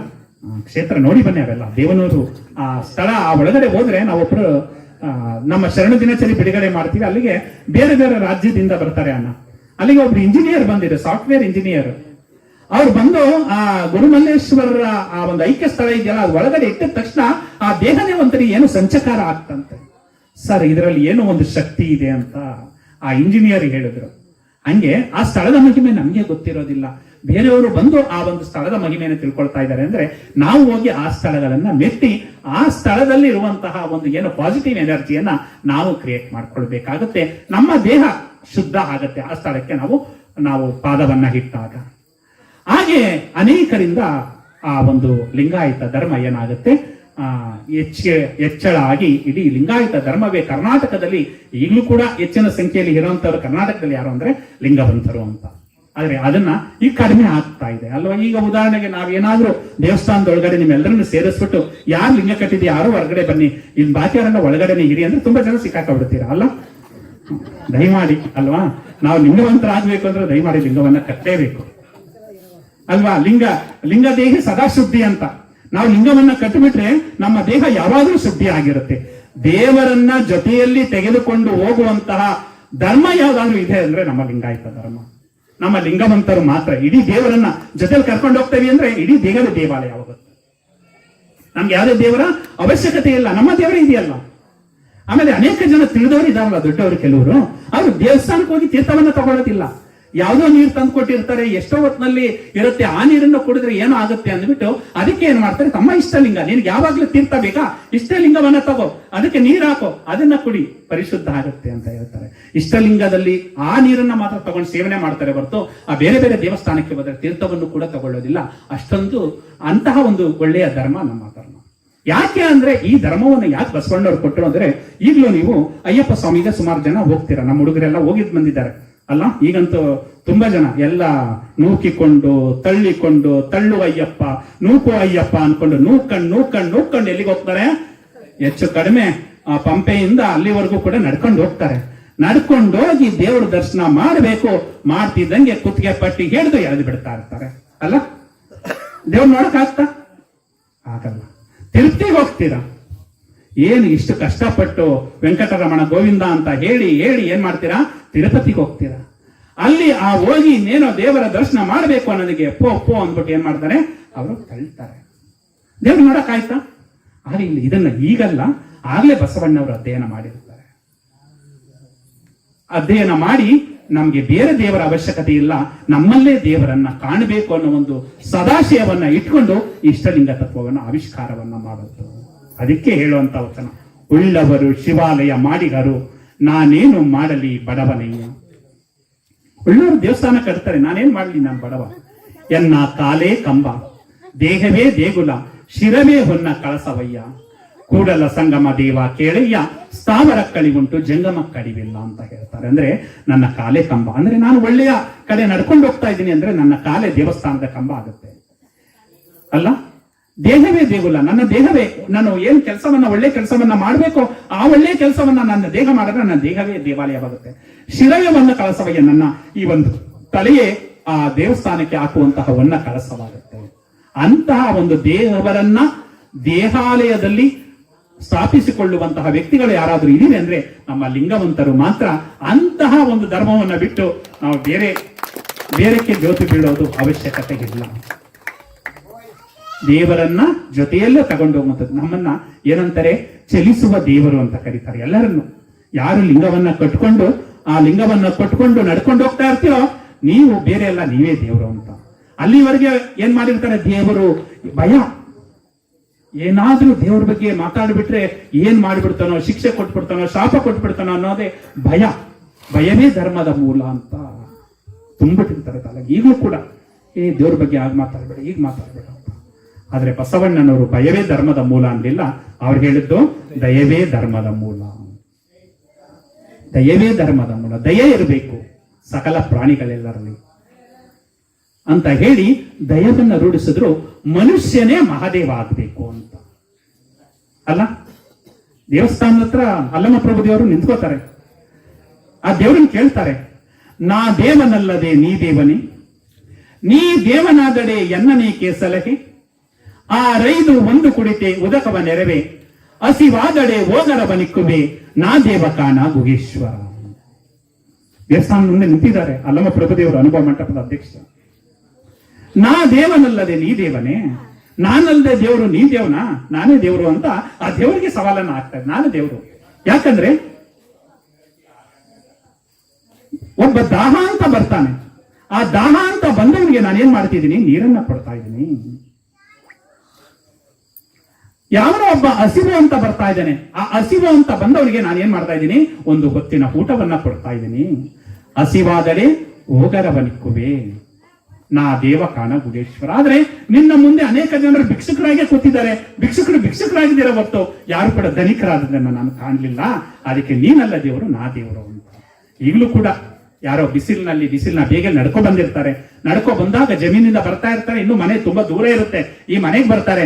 ಮನೆಗೆ ಬಂದಾಗ ಅಮ್ಮ ಒಂದ್ ಲೋಟ ನೀರ್ ಕೊಡಮ್ಮ ಅಂತ ಹೇಳ್ತಾರೆ. ಅವ್ರು ನೀರನ್ನ ತಂದು ಕೊಡ್ತಾರೆ. ನೀರ್ ಕೊಂಡ ತಕ್ಷಣ ಆ ಬಾಯಾರಿಕೆ ಏನಾಗುತ್ತೆ, ಹಿಂಗದಾಗ ಅಯ್ಯೋ ನನ್ನ ಪಾಲಿನ ದೇವರಾಗ್ಬಿಟ್ಟೆ ಅಂತ ಹೇಳ್ತಾರೆ. ಹೇಳಿದೀವಲ್ಲ, ಹಸುವಾದಾಗ ತುಂಬಾ ಹಸುವಾಗಿರುತ್ತೆ. ಹಸುವಾದಾಗ ಒಂದು ಹೊತ್ತಿನ ಊಟವನ್ನ ಹಾಕಿರ್ತಾರೆ. ಅಪ್ಪ ಇವತ್ತು ನನಗೆ ಊಟವನ್ನ ಹಾಕಿ ನನ್ನ ಪಾಲಿನ ದೇವರಾದೆ ಅಂತ ಹೇಳ್ತಾರೆ. ಹಂಗೆ ಮನುಷ್ಯನೇ ಮಹಾದೇವನಾಗಬೇಕು ಅಂತ ಒಳ್ಳೆಯ ಗುಣಗಳನ್ನ ಜೀವನದಲ್ಲಿ ಅಳವಡಿಸಿಕೊಂಡು ಆ ದೇವನಾಗುವಂತಹ ಅಂಶವನ್ನ ಬಸವಣ್ಣವರು ಕೊಟ್ಟರು ಅಲ್ವಾ. ದೇವಸ್ಥಾನಕ್ಕೆ ಹೋಗಿ ಹರಕೆಯನ್ನ ಒತ್ತಿ ಏನೇನೋ ಮಾಡೋದಕ್ಕಿಂತ ಅದರಿಂದ ನಿಮ್ಗೆ ಸತ್ಫಲ ಸಿಗೋದಿಲ್ಲ. ನೀನು ಆ ದೇವರಿಗೆ ಹೋಗಿ ಒಂದು ಸೀರೆಯನ್ನು ಕೊಡೋದ್ರ ಬದಲು ಇಲ್ಲಿ ಯಾರು ಕೈಯಲ್ಲಿ ಆಗೋದಿಲ್ಲ ಅಂತವರಿಗೆ ಹೋಗಿ ಒಂದು ಹೊತ್ತಿನ ಊಟವನ್ನು ಕೊಡು, ನಿನಗೆ ಅದಕ್ಕಿಂತ 100ರಷ್ಟು ಪುಣ್ಯ ಪ್ರಾಪ್ತಿ ಆಗುತ್ತೆ ಅನ್ನೋದನ್ನ ಶರಣರು ನಮ್ಗೆ ಕರೆಯನ್ನ ಕೊಟ್ಟಿದ್ದಾರೆ. ಆ ವಚನಗಳನ್ನ ನಮ್ಮ ಜೀವನದಲ್ಲಿ ಅಳವಡಿಸ್ಕೊಳ್ಬೇಕಾಗತ್ತೆ. ಅಂತಹ ಒಂದು ಇಷ್ಟಲಿಂಗವನ್ನ ಶರಣರು ಬಸವಣ್ಣನವರು ಕೊಟ್ಟಂತಹ ಇಷ್ಟಲಿಂಗವನ್ನ ನಾವು ಧಾರಣೆಯನ್ನ ಮಾಡಬೇಕು. ಪ್ರತಿನಿತ್ಯ ನಾವು ಪೂಜೆಯನ್ನ ಮಾಡಬೇಕು ಅಲ್ಲ. ಬೆಳಿಗ್ಗೆ ತ್ರಿಕಾಲ ಪೂಜೆ ಅಂತ ಹೇಳ್ತಾರೆ. ತ್ರಿಕಾಲ ಆಗೋದಿಲ್ಲ, ಯಾಕಂದ್ರೆ ನಾವೆಲ್ಲ ಕಾಯಕ ಜೀವಿಗಳು. ಉದಾಹರಣೆಗೆ ನಾನು ಶಿಕ್ಷಕರು 25 ವರ್ಷ ಸೇವೆಯನ್ನ ಸಲ್ಲಿಸ್ತಾ ಇದ್ದೇವೆ. ಯಾವಾಗ ನಾವು ಇಷ್ಟಲಿಂಗ ಧಾರಣೆ ಮಾಡಿದ್ದಾನೆ ಇಲ್ಲಿವರೆಗೂ ಕೂಡ ತೆಗೆದಿಲ್ಲ. ಯಾವಾಗ್ಲೂ ಕೂಡ ದೇಹದ ಮೇಲೆ ಇರುತ್ತೆ. ಇನ್ನು ನಾನೇ ಒಬ್ರು ಸರ್ಕಾರಿ ಉದ್ಯೋಗದಲ್ಲಿ ನಾನು ಎಲ್ಲಾ ಟೈಮಲ್ಲೂ ಕೂಡ ಇಷ್ಟಲಿಂಗವನ್ನು ಹಾಕೊಳ್ತೀನಿ ಅಂದ್ರೆ ನಿಮ್ಗೆ ಹಾಕೊಳ್ಳೋದಕ್ಕೆ ಆಗೋದಿಲ್ವಾ? ಯೋಚನೆ ಮಾಡಿ, ಪ್ರಶ್ನೆಯನ್ನ ಮಾಡಿ, ನಿಮ್ಮನ್ನ ನೀವು ಪ್ರಶ್ನೆ ಮಾಡ್ಕೊಳ್ಳಿ. ದಯಮಾಡಿ ಇಷ್ಟಲಿಂಗವನ್ನು ಯಾವಾಗ್ಲೂ ಕೂಡ ತೆಗೆಯಬೇಕು. ನಮ್ಮ ಈ ಒಂದು ಇಹಲೋಕದ ಯಾತ್ರೆ ಮುಗಿಯೋವರೆಗೂ ಕೂಡ ಇಷ್ಟಲಿಂಗ ನಮ್ಮ ಜೊತೆಯಲ್ಲೇ ಇರಬೇಕಾಗತ್ತೆ. ಯಾಕಂದ್ರೆ ಅಂತಹ ಬಸವಣ್ಣವರು ಕೊಟ್ಟಿರುವಂತಹ ದೇವರನ್ನ ನಾವು ಇಟ್ಕೊಳ್ಬೇಕು. ಇಟ್ಕೊಂಡು ನಾವೇನ್ ಮಾಡ್ತೀವಿ? ಬೆಳಿಗ್ಗೆ ಹೇಳ್ತೀರಾ, ಎದ್ದಾಗ ಸ್ನಾನವನ್ನ ಮಾಡ್ತೀರಾ. ಸ್ನಾನವನ್ನ ಮಾಡಿದಾಗ ಫಸ್ಟ್ ಏನ್ ಮಾಡ್ತೀರಾ? ವಿಭೂತಿಯನ್ನ ಧಾರಣೆಯನ್ನ ಮಾಡಬೇಕು. ವಿಭೂತಿ ಯಾವಾಗ ಯಾರ ಮುಖದಲ್ಲಿ ಇರುತ್ತೋ ಎಂತಹ ಅನಿಷ್ಟಗಳನ್ನು ಕೂಡ ತೊಡೆದು ಹಾಕುತ್ತೆ. ನಮ್ಮ ಮುಖವನ್ನು ನೋಡಿದ ತಕ್ಷಣ, ವಿಭೂತಿ ಧಾರಣೆ ಆದ ತಕ್ಷಣ ಇವತ್ತಿನ ಕಾರ್ಯ, ಯಾವುದೇ ಕಾರ್ಯವೂ ಕೂಡ ಜಯವಾಗುತ್ತೆ ಅನ್ನೋ ಒಂದು ಭಾವ ಇರುತ್ತೆ. ಆದ್ರಿಂದ ದಯಮಾಡಿ ನೀವು ಬೆಳಿಗ್ಗೆ ಎದ್ದ ತಕ್ಷಣ ಸ್ನಾನವನ್ನ ಮಾಡಿ ನೀವು ಭಸ್ಮಧಾರಣೆಯನ್ನ ಮಾಡಬೇಕಾಗತ್ತೆ. ಆ ಭಸ್ಮಧಾರಣೆ ಮಾಡಬೇಕಾದ್ರೆ ಒಂದು ವಚನ ಇದೆ. ಅಯ್ಯ ವಿಭೂತಿಯೇ ನನಗೆ ಕುಲದೈವ, ವಿಭೂತಿಯೇ ನನಗೆ ಮನದೈವ, ವಿಭೂತಿಯೇ ಸರ್ವಕಾರಣ, ವಿಭೂತಿಯೇ ಸರ್ವಸಿದ್ಧಿ, ವಿಭೂತಿಯೇ ಸರ್ವವಶ್ಯ, ಅಯ್ಯ ಕೂಡಲ ಚನ್ನ ಸಂಗಮ ದೇವ, ಶ್ರೀ ಮಹಾಭೂತಿ ಎಂಬ ಪರಂಜ್ಯೋತಿ ನೀವಾದಿರಾಗಿ ವಿಭೂತಿಯೇ ನನಗೆ ಸರ್ವ ಸಾಧನವು ಅಂತ ಚನ್ನಬಸವಣ್ಣವರು ಹೇಳ್ತಾರೆ. ಅಂದ್ರೆ ವಿಭೂತಿ ಹಾಕೊಂಡಾಗ ಅದೇ ನಮ್ಗೆ ಸರ್ವವಶ್ಯ. ಅದನ್ನ ಹಾಕೊಂಡು ಆ ರೋಡಲ್ಲಿ ನಡೀತಾ ಇದ್ರೆ ನಾನು ಹೇಳಿದ್ನಲ್ಲ, ನಡೆದಾಡುವ ದೇವರಾಗಿ ನಾವೇ ರೂಪುಗೊಳ್ತೇವೆ. ಆ ವಿಭೂತಿಯನ್ನು ಹಾಕಿದಾಗ ಆ ಇಷ್ಟಲಿಂಗವನ್ನ ತೆಗೀರಿ ದಯಮಾಡಿ. ಶಿವರಾತ್ರಿ ಟೈಮಲ್ಲೆಲ್ಲ ಶಿವಪೂಜೆ ಮಾಡೋದು, ಇಷ್ಟಲಿಂಗ ಪೂಜೆ ಮಾಡೋದು ಪ್ರತಿನಿತ್ಯ. ನಮ್ಗೆ ಪ್ರತಿನಿತ್ಯವೂ ಪ್ರತಿದಿನವೂ ಕೂಡ ಶಿವರಾತ್ರಿ. ಯಾರು ಶರಣರಾಗಿರ್ತಾರೆ, ಯಾರು ಇಷ್ಟಲಿಂಗ ಪೂಜೆಯನ್ನ ಪ್ರತಿನಿತ್ಯ ಮಾಡ್ತಾರೆ, ಅವರು ಪ್ರತಿನಿತ್ಯ ಶಿವರಾತ್ರಿ, ನಿತ್ಯ ಶಿವರಾತ್ರಿ ಅಂತ ಶರಣರು ಒಂದು ವಚನದಲ್ಲೂ ಕೂಡ ಬಳಸ್ತಾರೆ. ಆ ಇಷ್ಟಲಿಂಗವನ್ನ ತಗೋತೀರಾ. ಇಷ್ಟಲಿಂಗವನ್ನ ತಗೊಂಡು ಏನ್ ಮಾಡ್ತೀರಾ? ನಿಮ್ಗೆ ಅನೇಕರು ನಮ್ಗೆ ಗುರುಗಳಿದ್ದಾರೆ, ಈಗಲೂ ಕೂಡ ಇದ್ದಾರೆ, ಸಂಸ್ಕೃತ ಹೇಳ್ಕೊಡ್ತಾರೆ. ಏನಾದ್ರು ಅರ್ಥ ಆಗುತ್ತಾ? ಸಂಸ್ಕೃತ ಉದಾಹರಣೆಗೆ ನಾವು ಕೂಡ ಮದುವೆ ಆಯ್ತು, ಸಂಸ್ಕೃತದಲ್ಲಿ ಬಂದು ಮಂತ್ರಗಳನ್ನ ನಮ್ಮ ಪೂಜಾರರು ಹೇಳಿ ನಮ್ಗೆ ವಿವಾಹವನ್ನ ಮಾಡಿದ್ದಾರೆ. ಆದ್ರೆ ಯಾರಾದ್ರೂ ಒಂದು ಮಂತ್ರ ಹೇಳ್ತೀರಾ? ಅದನ್ನ ಅರ್ಥನೇ ಇಲ್ಲ ಅಲ್ಲ ಸರ್, ಅರ್ಥ ಗೊತ್ತಿಲ್ಲ, ಏನು ಅಂತ ಅರ್ಥ ಗೊತ್ತಿಲ್ಲ. ಆದ್ರೆ ಶರಣರು ವಚನಗಳನ್ನು ಕೊಟ್ಟರು. ನಾನು ಕೂಡ ಇಲ್ಲಿವರೆಗೆ ಒಂದು 100ಕ್ಕಿಂತ ಹೆಚ್ಚು ಮದುವೆ ಮಾಡಿಸಿದೀವಿ ಅಚ್ಚಗನ್ನಡದಲ್ಲಿ. ಶರಣರು ನೀಡಿರುವಂತಹ ವಚನಗಳ ಮುಖಾಂತರ ನಾನು ನಮ್ಮ ಧರ್ಮಪತ್ನಿ ಮೊನ್ನೆ ಹೆಬ್ಬಳಲು ಅನ್ನೋ ಒಂದು ಗ್ರಾಮ ಇದೆ, ರಾಮನಗರ ಜಿಲ್ಲೆ ಮಾಗಡಿ ತಾಲೂಕಿನಲ್ಲಿ. ಹೆಬ್ಬಳಲು ಅಂದ್ರೆ ಕನ್ನಡದ ಪ್ರಥಮ ಕನ್ನಡ ಸಾಹಿತ್ಯ ಸಮ್ಮೇಳನ ನಡೀತಾ ಇದೆ ಈಗ. ಅಂತಹ ಮೊದಲು 2 ಮತ್ತು 3 ಸಾಹಿತ್ಯ ಸಮ್ಮೇಳನದ ಅಧ್ಯಕ್ಷರಾಗಿರ್ತಾರೆ HV ನರಸಿಂಹಯ್ಯ ಅಂತ. ಅವರ ಊರು ಅದು. ಬ್ರಾಹ್ಮಣರು ಹೆಚ್ಚು ಇರುವಂತಹ ಊರು. ಅಲ್ಲಿ ನಮ್ಮ ಲಿಂಗಾಯತ್ಸು ಕೂಡ ಇದ್ದಾರೆ. ಅಲ್ಲಿ ಒಬ್ಬ ಹುಡುಗ, ಸರ್ ನಮ್ಮ ವಿಡಿಯೋ ನೋಡಿ, ನಾನು ಹೆಚ್ಚು ಕಡಿಮೆ ಯಾವುದೇ ಒಂದು ಕಾರ್ಯಕ್ರಮ ಮಾಡಿದ್ರು ಕೂಡ ಅದೊಂದು ವಿಡಿಯೋ ಹಾಕಿ ಯೂಟ್ಯೂಬ್ ಅಲ್ಲಿ ಅಪ್ಲೋಡ್ ಮಾಡ್ತೀವಿ, ಆ ಕಾರ್ಯಕ್ರಮವನ್ನು ನೋಡಿ ಸರ್ ನಾನು ಈ ಶರಣರ ಒಂದು ಪದ್ಧತಿಯ ರೀತಿಯಲ್ಲೇ ನಾನು ವಿವಾಹ ಆಗ್ಬೇಕು ಸರ್ ಅಂತ ಖುಷಿ ಪಟ್ಟ. ಹೋಗಿ ಆ ವಿವಾಹವನ್ನ ಮಾಡಿದಾಗ ಹಿಂಗೆ ಎಲ್ಲ ಕೂತ್ಕೊಂಡಿದ್ರು, ಇದೇ ರೀತಿ ಒಂದು ವೇದಿಕೆ ಅಲ್ಲಿ ವಿವಾಹವನ್ನ ಮಾಡಿಸೋದನ್ನ ನೋಡಿ ಎಲ್ಲರೂ ಕೂಡ ತುಂಬಾ ಖುಷಿಯನ್ನ ಪಟ್ಟರು, ಸಂತೋಷವನ್ನ ಪಟ್ಟರು. ಅಂತಹ ಒಂದು ಇಷ್ಟಲಿಂಗವನ್ನ ತೆಗೆದಾಗ ನಾವು ಹೇಳಬೇಕಾದ್ದು ಕನ್ನಡದ ವಚನ. ಈಗ ಇಟ್ಕೋತೀರಾ, ಇಷ್ಟಲಿಂಗವನ್ನ ತೆಗಿತೀರಾ, ವಿಭೂತಿನ ಹಾಕದ್ಬಿಟ್ಟು ಇಷ್ಟಲಿಂಗವನ್ನ ತಗೋತೀರಾ, ಏನ್ ಹೇಳ್ಬೇಕು ಅಂತ? ಎತ್ತೆತ್ತ ನೋಡಿದಡೆ ಹತ್ತತ್ತ ಬಸವನೆಂಬ ಬಳ್ಳಿ, ಎತ್ತಿ ನೋಡಿದಡೆ ಲಿಂಗವೆಂಬ ಗೊಂಚಲು, ಒತ್ತಿ ಹಿಂಡಿದಡೆ ಭಕ್ತಿ ಎಂಬ ರಸವಯ್ಯ. ಆಯತ ಬಸವಣ್ಣನಿಂದ, ಸ್ವಾಯತ ಬಸವಣ್ಣನಿಂದ, ಸನ್ನಿಹಿತವು ಬಸವಣ್ಣನಿಂದ. ಗುರು ಬಸವಣ್ಣನಿಂದ, ಲಿಂಗ ಬಸವಣ್ಣನಿಂದ, ಜಂಗಮ ಬಸವಣ್ಣನಿಂದ, ಪಾದೋದಕ ಬಸವಣ್ಣನಿಂದ, ಪ್ರಸಾದ ಬಸವಣ್ಣನಿಂದ. ಅತ್ತ ಬಲ್ಲಡೆ ನೀವು ಕೇಳಿರೆ, ಇತ್ತ ಬಲ್ಲಡೆ ನೀವು ಕೇಳಿರೆ, ಬಸವ ಬಸವ ಬಸವ ಎಂದು ಮಜ್ಜನ ಕೆರೆಯದವನ ಭಕ್ತಿ, ಶೂನ್ಯ ಕಾಣ ಕಲಿದೇವರ ದೇವ ಅಂತ ಮಡಿವಾಳ ಮಾಚಿದೇವರು ಹೇಳ್ತಾರೆ. ಅಂದ್ರೆ ನಾವು ಇಷ್ಟಲಿಂಗವನ್ನ ಹಿಡ್ಕೊಂಡು ಯಾವಾಗ್ಲೂ ಬಸವ ಬಸವ ಬಸವ. ನಿಮ್ಗೆ ಅಷ್ಟು ಇಷ್ಟೊಂದು ದೀರ್ಘವಾದ ವಚನ ಹೇಳಕ್ಕಾಗಲ್ಲ. ಎತ್ತತ್ತ ನೋಡಿದರೆ ಅತ್ತತ್ತ ಬಸವನೆಂಬ ಬಳ್ಳಿ, ಎತ್ತಿ ನೋಡಿದರೆ ಲಿಂಗವೆಂಬ ಮುಚ್ಚಲು, ಒತ್ತಿ ಹಿಂಡಿದರೆ ಭಕ್ತಿ ಎಂಬ ರಸವಯ್ಯ, ಆಯತ ಬಸವಣ್ಣನೆಂದು ಈ ವಚನ ಹೇಳಕ್ಕಾಗಲ್ಲ. ಮೂರಕ್ಷರ ಹೇಳ್ಬೋದಲ್ವಾ? ಯಾವ್ದು? ಬಸವ ಬಸವ ಬಸವ ಅಂತ ಹೇಳ್ಬೋದಲ್ವಾ? ಆ ಇಷ್ಟಲಿಂಗವನ್ನು ಹಿಡ್ಕೊಂಡು ಬಸವ ಬಸವ ಬಸವ ಎಂದು ಮಜ್ಜನ ಕೆರೆಯದವನ ಭಕ್ತಿ, ಶೂನ್ಯ ಕಾಣ ಕಲಿದೇವರ ದೇವ. ಅದನ್ನು ಹಿಡ್ಕೊಂಡು ನೀವು ನೀರು ಹಾಕ್ಬೇಕಾದ್ರೆ ನೀರನ್ನ ಹಾಕ್ತಾ ಇದ್ದೀರಾ ಬಸವನಿಗೆ, ಆ ಇಷ್ಟಲಿಂಗಕ್ಕೆ ನೀರನ್ನ ಹಾಕ್ತಾ ಇದ್ದೀರಾ. ನೀರು ಹಾಕ್ಬೇಕಾದ್ರೆ ಬಸವ ಬಸವ ಬಸವ ಅಂತ. ನಂತರ ಅಕ್ಕ ಮಹಾದೇವಿಯವರು ಕೂಡ ಇಷ್ಟಲಿಂಗ ಪೂಜೆ ಮಾಡುವಾಗ ಅವರು ಒಂದು ವಚನವನ್ನ ಹೇಳ್ತಾರೆ. ಸಜ್ಜನಿಯಾಗಿ ಮಜ್ಜನ ಕೆರೆವೆ, ಶಾಂತಳಾಗಿ ಪೂಜೆ ಮಾಡುವೆ, ಸಮರತಿಯಿಂದ ನಿಮ್ಮ ಹಾಡುವೆ, ಚನ್ನ ಮಲ್ಲಿಕಾರ್ಜುನ ದೇವ ನಿಮ್ಮ ನಗರದ ಪೂಜೆ ಅನುವಾಯಿತೆನೆಗೆ ಅಂತ ಹೇಳ್ತಾರೆ. ಅಂದ್ರೆ ಸಜ್ಜನಿಯಾಗಿ ನಾನು ಒಳ್ಳೆಯ ಮನಸ್ಸಿನಿಂದ ನಿಮ್ಗೆ, ಮಜ್ಜನ ಅಂದ್ರೆ ನೀರು ಅಂತ, ಅದಕ್ಕೆ ನೀರಿನ ಏರಿತಾರಲ್ಲ ಅದು ಮಜ್ಜನ ಮಾಡೋದು ಅಂತ. ಆ ರೀತಿ ನಾವು ಇಟ್ಕೊಂಡು ನಾವೇನ್ ಮಾಡೋದು, ಆ ಇಷ್ಟಲಿಂಗಕ್ಕೆ ನೀರನ್ನ ಹಾಕೋದು, ನಂತರ ವಿಭೂತಿಯನ್ನ ಹಾಕ್ತೀರ. ಅದನ್ನ ಹಿಡ್ಕೊಂಡು ಏನ್ ಮಾಡಿ ಒಂದು ಧ್ಯಾನವನ್ನ ಮಾಡಿ. ಅಂದ್ರೆ ಎಲ್ಲ ಏನ್ ಮಾಡ್ಬೇಕು, ಸುಮಾರು ಜನ ಏನ್ ಮಾಡ್ತೀರಾ, ಇಷ್ಟಲಿಂಗವನ್ನ ಹಿಡ್ಕೊಂಡು ಕಣ್ಣು ಮುಚ್ಚಿಬಿಡ್ತೀರಾ. ಹೌದಾ? ಇಷ್ಟಲಿಂಗವನ್ನ ಕಣ್ಣು ಮುಚ್ಚಬಾರದು. ಎಲ್ಲ ಕಣ್ಣು ಮುಚ್ಕೊಂಡು ಧ್ಯಾನ ಮಾಡ್ತಾರೆ. ಆದ್ರೆ ನಮ್ಮ ಲಿಂಗಾಯತ ಧರ್ಮದಲ್ಲಿ ಅನಿಮಿಷ ದೃಷ್ಟಿ ಅಂತ, ಅಂದ್ರೆ ಅರ್ಧ ಕಣ್ಣು ಮುಚ್ಚಿರುತ್ತೆ, ಅರ್ಧ ಕಣ್ಣು ತೆರೆದಿರುತ್ತೆ. ಆ ಇಷ್ಟಲಿಂಗವನ್ನ ಹಿಡ್ಕೊಂಡು ಅರೆಗಣ್ಣಿನಲ್ಲಿ ಹಿಡ್ಕೊಂಡು ಆ ಲಿಂಗವನ್ನೇ ನೋಡ್ತಾ ಒಂದು ವಿಶೇಷವಾದಂತಹ ವಚನಗಳಿದೆ. ಆ ವಚನವನ್ನ ಇಟ್ಕೊಂಡು ಜಗದಗಲ್ಲ ಮುಗಿಲಗಲ್ಲ ಮಿಗೆಯಗಲ್ಲ ನಿಮ್ಮಗಲ್ಲ, ಪಾತಾಳದಿಂದ ತತ್ತ ನಿಮ್ಮ ಶ್ರೀ ಚರಣ, ಬ್ರಹ್ಮಾಂಡದಿಂದ ತತ್ತ ನಿಮ್ಮ ಶ್ರೀ ಮುಕುಟ, ಅಗಮ್ಯ ಅಗೋಚರ ಅಪ್ರತಿಮ ಲಿಂಗವೇ ನೀವೆನ್ನ ಕರಸ್ಥಳಕ್ಕೆ ಬಂದು ಚುಳುಕಾದಿರಯ್ಯ. ಜಗದಗಲ್ಲ. ಈಗ ನಾವು ಬಯಲಲ್ಲಿ ಈ ಪೆಂಡಾಲ್ ಬಿಟ್ಬಿಟ್ಟು ಆ ಕಡೆ ಹೋದ್ರೆ ಬಯಲ್ ನೋಡಿದ್ರೆ ಏನಾಗಿದೆ, ಒಂದ್ ರೀತಿ ವೃತ್ತಾಕಾರವಾಗಿ ಕಾಣುತ್ತೆ ನಮಗೆ ಇಡೀ ಪ್ರಪಂಚವೇ. ಜಗದಗಲ್ಲ ಮುಗಿಲಾಗಲ್ಲ ಮಿಗೆಯಾಗಲ್ಲ ಅದೇ ಕಾಣುತ್ತೆ. ಆ ಅಗಲ ಇರುವಂತಹ ಪರಶಿವ ಅಷ್ಟ ಅಗಲ ಅಂತ, ಅಂದ್ರೆ ಇದನ್ನ ಮೀರಿದ್ದು ನಮ್ಮ ಪರಶಿವ. ಅಂತೇವರು ಬಂದು ಏನಾಗಿದ್ರೆ ಚುಳುಕಾಗಿದ್ರೆ, ಚಿಕ್ಕವರಾಗಿದ್ದೀರ ನನ್ನ ಕೈಯಲ್ಲಿ, ಅಂತಹ ಪರಶಿವನ ಕುರುಹನ್ನ ನಾವು ಇಟ್ಕೊಂಡು ಈ ಒಂದು ವಚನವನ್ನ ಹೇಳುವಂತದ್ದು. ಇಟ್ಕೊಳ್ಳಿ. ಏನೋ ಒಂದು ಕೆಲಸವನ್ನ ಮಾಡಬೇಕು ಅಲ್ವಾ, ವಿದ್ಯಾರ್ಥಿಗಳು ಓದಬೇಕು, ಅಥವಾ ನೀವು ಜಮೀನಲ್ಲಿ ಯಾವುದೋ ಒಂದು ಬಿತ್ತನೆಯನ್ನ ಮಾಡಬೇಕು, ಅಥವಾ ಇನ್ನೂ ಯಾವುದೋ ಒಂದು ಮನೆಯನ್ನ ಕಟ್ಟೋದಿಕ್ಕೆ ಒಂದು ಕೆಲಸವನ್ನ ಮಾಡಬೇಕು. ಇಷ್ಟಲಿಂಗವನ್ನ ಇಟ್ಕೊಂಡು ಆ ಇಷ್ಟಲಿಂಗವನ್ನೇ ನೋಡ್ತಾ ನೀ ನೊಲಿದಡೆ ಕೊರಡು ಕೊನರುವುದಯ್ಯ, ನೀ ನೊಲಿದಡೆ ಬರಡು ಹಯನಹುದಯ್ಯ, ನೀ ನೊಲಿದಡೆ ವಿಷವೆಲ್ಲ ಅಮೃತ ಹೋಗದಯ್ಯ, ನೀ ನೊಲಿದಡೆ ಸಕಲ ಪಡಿ ಪದಾರ್ಥವು ಇದರಲ್ಲಿರ್ಪು ಕೂಡಲ ಸಂಗಮ ದೇವ. ನೀ ನೊಲಿ. ಆ ಇಷ್ಟಲಿಂಗವನ್ನು ಹಿಡ್ಕೊಂಡು ಆ ವಚನವನ್ನ ಹೇಳಿಕೊಂಡು ನೀವು ಆ ಒಂದು ವಚನವನ್ನೇ ಮಂತ್ರದ ರೀತಿಯಲ್ಲಿ ನೀವು ಉಚ್ಚಾರಣೆ ಮಾಡಿದಾಗ ಆಗ ದೇವರಿಗೂ ಅರ್ಥ ಆಗುತ್ತೆ, ನಮಗೂ ಅರ್ಥ ಆಯ್ತು. ಅದೇ ಸಂಸ್ಕೃತ ಶ್ಲೋಕ ಅರ್ಥ ಆಗುತ್ತಾ? ಈಗ ನಾನು ಹೇಳ್ತಾ ಇರೋದು ಅರ್ಥ ಆಗ್ತಾ ಇದೆಯಲ್ಲ, ನಾನೀಗ ನಿಮ್ಮ ಹತ್ರ ಮಾತಾಡ್ತಾ ಇದ್ದೀನಲ್ಲ, ಅದು ಅರ್ಥ ಆಗ್ತಾ ಇದೆಯಾ? ಶ್ರೀಯತಾಂ ಧರ್ಮ ಸರ್ವಸ್ವ ಶ್ರುತಾಚೈವ ಅವಧಾರ್ಯತಾಂ. ಸಂಸ್ಕೃತ ಹೇಳಿದೆ, ಏನಾದ್ರೂ ಅರ್ಥ ಯಾರಾದ್ರೂ ಹೇಳ್ತೀರಾ? ಶ್ರೀಯತಾಂ ಧರ್ಮ ಸರ್ವಸ್ವ ಶ್ರುತ್ವಾಚೈವ ಅವಧಾರ್ಯತಾಂ. ಅರ್ಥ ಆಗ್ಲಿಲ್ಲ, ಯಾಕಂದ್ರೆ ಸಂಸ್ಕೃತ ಅದು ಯಾರು ಓದಿರ್ತಾರೋ ಅವರಿಗೆ ಮಾತ್ರ ಅರ್ಥ ಆಗುತ್ತೆ. ಅದಕ್ಕೆ ಬಸವಣ್ಣವ್ರು ಏನ್ ಹೇಳಿದ್ರು, ಕನ್ನಡದಲ್ಲೇ ಧರ್ಮವನ್ನ ಕೊಟ್ರು, ಕನ್ನಡದಲ್ಲೇ ಆಚರಣೆ ಮಾಡ್ಲಿ ನಮ್ಮ ಜನಗಳು. ಸಾಮಾನ್ಯರು ಯಾವ ಭಾಷೆಯನ್ನ ಮಾತನಾಡ್ತಾರೆ ಆ ಭಾಷೆಯಲ್ಲೇ ಧರ್ಮವನ್ನ ಕೊಟ್ರು. ಇವನಾರವನೆಂದೆನಿಸದಿರಯ್ಯ,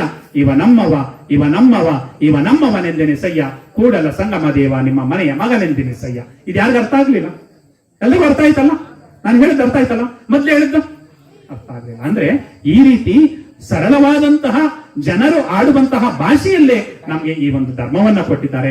ಈ ಒಂದು ಧರ್ಮವನ್ನ ಇಟ್ಕೊಂಡು ನಾವು ಏನ್ ಮಾಡ್ಬೇಕಾದ್ರೆ ಈ ವಚನವನ್ನ ಇಷ್ಟಲಿಂಗವನ್ನ ಇಟ್ಕೊಂಡೆ. ನಮ್ಮ ಷಣ್ಮುಖ ಸ್ವಾಮಿಗಳು ನಂತರ, ಬಸವಣ್ಣನವರ ನಂತರ ಬಸವೋತ್ತರ ಯುಗದಲ್ಲಿ ಬರ್ತಾರೆ.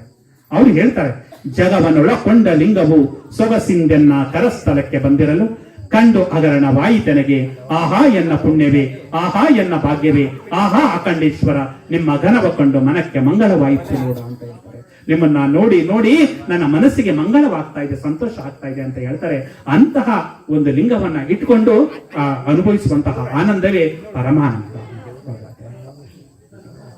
ಆದುದರಿಂದ ಈ ಒಂದು ವಚನಗಳನ್ನ ಇಟ್ಕೊಂಡು ಇಷ್ಟಲಿಂಗವನ್ನ ನೀವೇನ್ ಮಾಡ್ಬೇಕಾಗತ್ತೆ, ಪೂಜೆಯನ್ನ ಮಾಡಬೇಕಾಗತ್ತೆ. ಇದು ಮೊದಲನೇದು.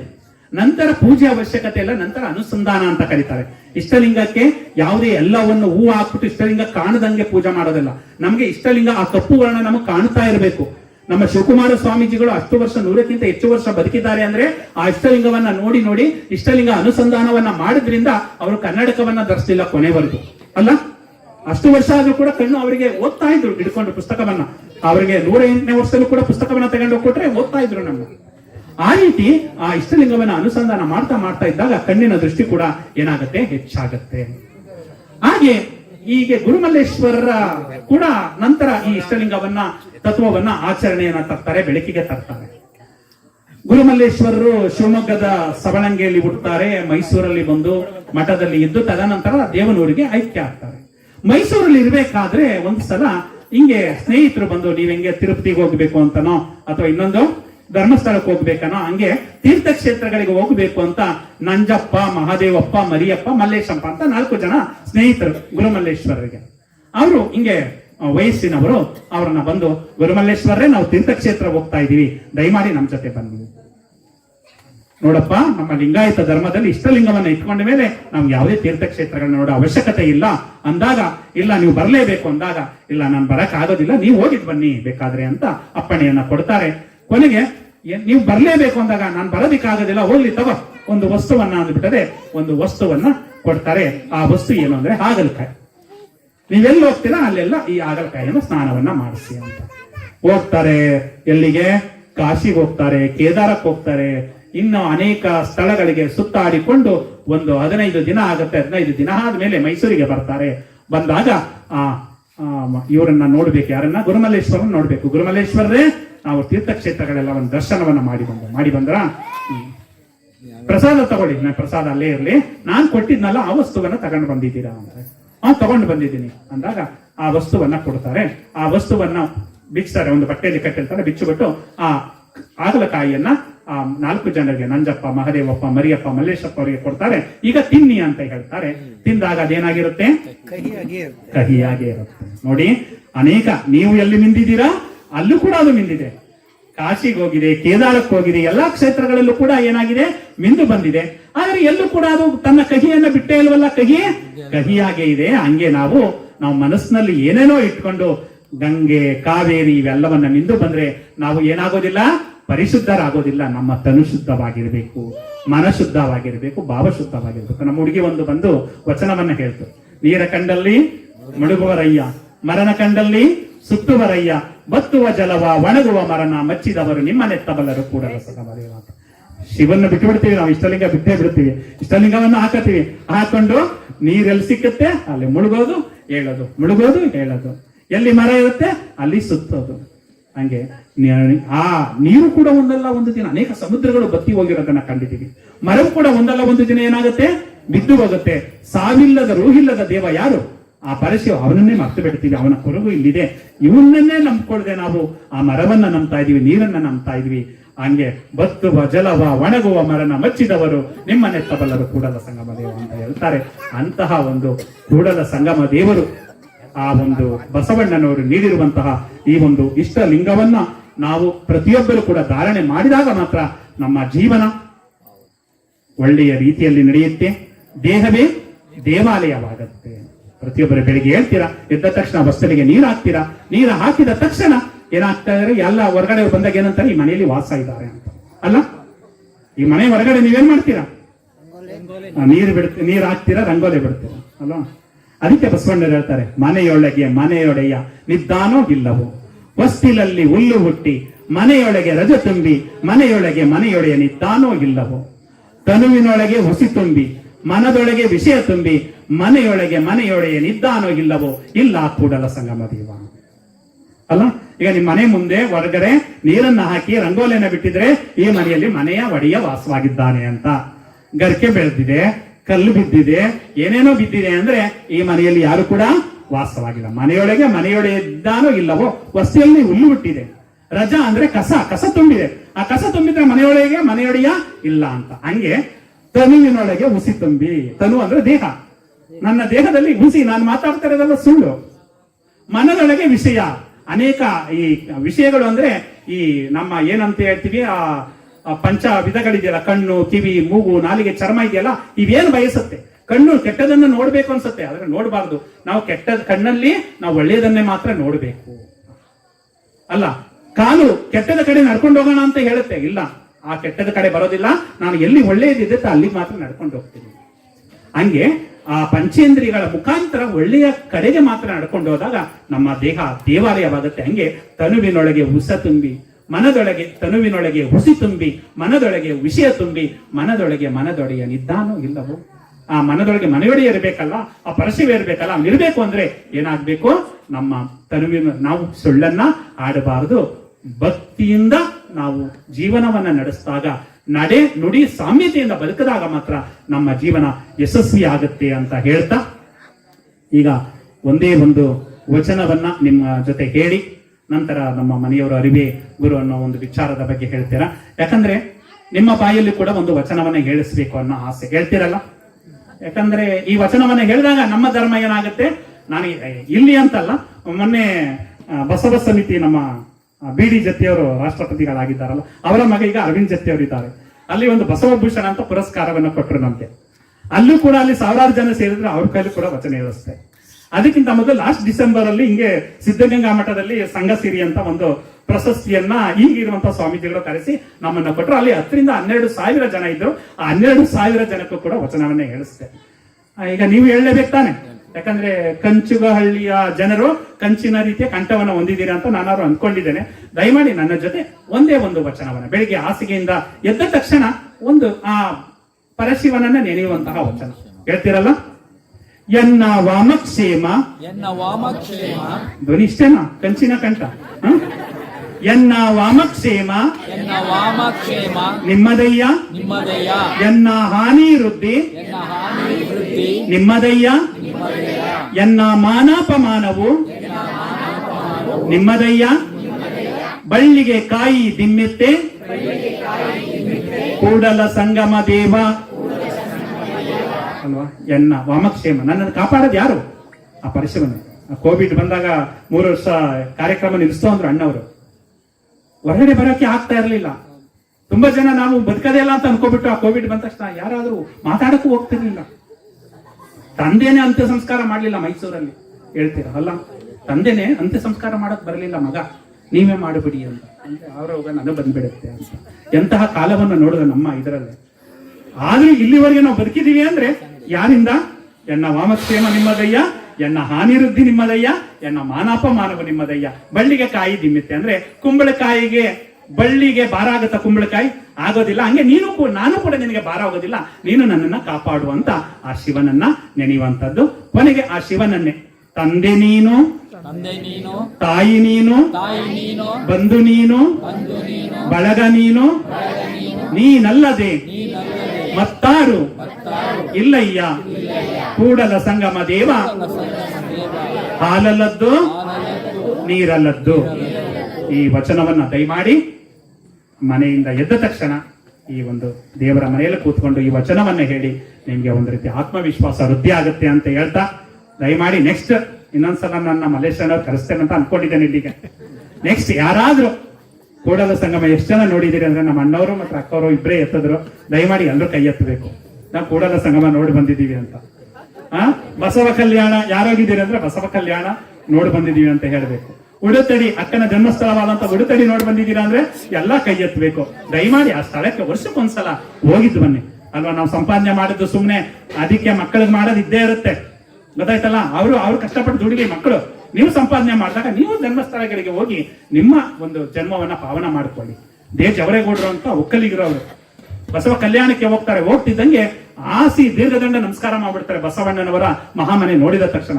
ಏನ್ ಮಾಡ್ತಾ ಇದ್ದೀರಿ ಜವರೇಗೌಡ್ರಿ ಅಂದ್ರೆ, ಇವರು ಶರಣ ತಿರುಗಾಡಿದಂತಹ ಸ್ಥಳ ಕಣಪ್ಪ, ಆ ಮಣ್ಣಿನ ಕಣ ನನ್ನ ದೇಹಕ್ಕೆ ಮೆಟ್ಟಿದ್ರೆ ನನ್ನ ಜನ್ಮ ಪಾವನ ಆಗುತ್ತೆ ಅಂದ್ರಂತೆ. ಹಂಗೆ ಲಿಂಗಾಯತರಾದಂತಹ ನಾವು ಆ ಜನ್ಮಸ್ಥಳಗಳನ್ನು ನೋಡಬೇಕು, ನೋಡಿ ನಮ್ಮ ಜನ್ಮವನ್ನ ಪಾವನ ಮಾಡಿಕೊಳ್ಳೋಣ ಅಂತ ಹೇಳ್ತಾ, ಇಂತಹ ಒಂದು ಇಷ್ಟಲಿಂಗವನ್ನ ಕಟ್ಟಿದ್ದೀರಾ. ಲಿಂಗವಂತರು ಆಗಬೇಕು. ನೀವೆಲ್ಲ ಲಿಂಗಾಯತರು ಅಂದ್ರೆ ದಯಮಾಡಿ ದೇಹದಲ್ಲಿ ಲಿಂಗ ಇರಬೇಕು. ಯಾರಾದ್ರೂ ಇಲ್ಲ ಅಂದ್ರೆ ಯಾಕಂದ್ರೆ ಪಟ್ಟಿ ಮಾಡಿಸಿ, ನಮ್ಗೆ JSS ಧಾರ್ಮಿಕ ದತ್ತಿ ಇದೆ, ಅಲ್ಲಿಂದ ಕರೆಸ್ತೀವಿ. ಅವರು ಕೂಡ ಇಷ್ಟಲಿಂಗವನ್ನ ಧಾರಣೆಯನ್ನ ಮಾಡಿ ನಿಮ್ಮ ಜನ್ಮವನ್ನ ಪಾವನ ಮಾಡ್ಕೊಳ್ಳಿ ಅಂತ ಹೇಳ್ತಾ, ನಮ್ಮನ್ನ ಮೈಸೂರಿನಿಂದ ಇಲ್ಲಿವರೆಗೆ ಕರೆಸಿ ಈ ಒಂದು ಇಷ್ಟಲಿಂಗದ ಮಹತ್ವದ ಬಗ್ಗೆ ಮಾತನಾಡಲು ಅವಕಾಶ ಮಾಡಿಕೊಟ್ಟಂತಹ ನಮ್ಮ ಬೆಳದಿಂಗಳ ಶರಣರ ಚಿಂತನ ಮಂಥನ ಸಮಿತಿಯವರಿಗೆ ಮತ್ತು ಇಷ್ಟೊಂದು ಹೊತ್ತಿನವರೆಗೆ ಸಾವಧಾನವಾಗಿ ಕೇಳಿದಂತಹ ನಮ್ಮ ಕಂಚುಗಾಳಿ ಎಲ್ಲ ಗ್ರಾಮಸ್ಥರಿಗೆ ಭಕ್ತಿಪೂರ್ವಕ ಶರಣಾರ್ಥಿಗಳು.